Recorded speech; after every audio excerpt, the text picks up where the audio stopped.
maanta ay taariikhdu tahay 19 bisha 2025 maxkamadda gobolka Banaadir waxay ku dhawaaqaysaa si waafaqsan qodobka 120 faqradii saddexaad ee xeerka habka ciqaabta Soomaaliyeed xukunka kiis dacwadeedka ciqaabta ee lambarkiisu yahay 127 kaasoo eedeysana uu ka yahay Xaashi Cabdullaahi Warsame ina Madiine Iimaan Casir 60 jir ah ku dhashay Galhareeri degan Dayneyle kuna eedeysan qodobada 221 faqrada labaad ee xeerka ciqaabta Soomaaliyeed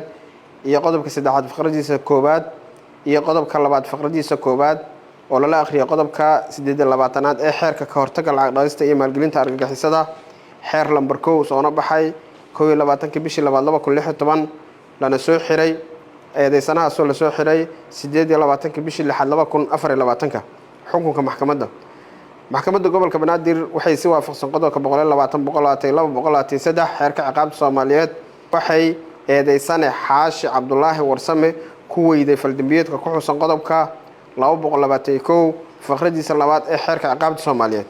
labo waxay dambiile Xaashi Cabdullaahi Warsame ku heshay faldambiyeedka ku xusan qodobka saddexaad faqradiisa koobaad oo la akhriyo qodobka 28aad ee xeerka ka hortagga lacag dhaqida iyo maalgelinta argagixisada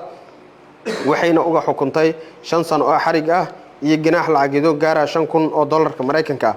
saddex waxay dambiile Xaashi Cabdullaahi Warsame ku heshay qodobka labaad faqradiisa koobaad oo la akhriyo qodobka 28aad ee xeerka ka hortagga lacag dhaqida iyo maalgelinta argagixisada waxayna uga xukuntay 1 sano oo xariga wadarta xukunka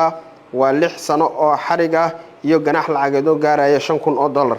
xukunkan waxaa ka furan racfaan ku siman inta sharcigu tilmaamay go'aankan waxaa la gaaray maanta oo taariikhdu tahay 19 bisha 2025 wabillahi tawfiiq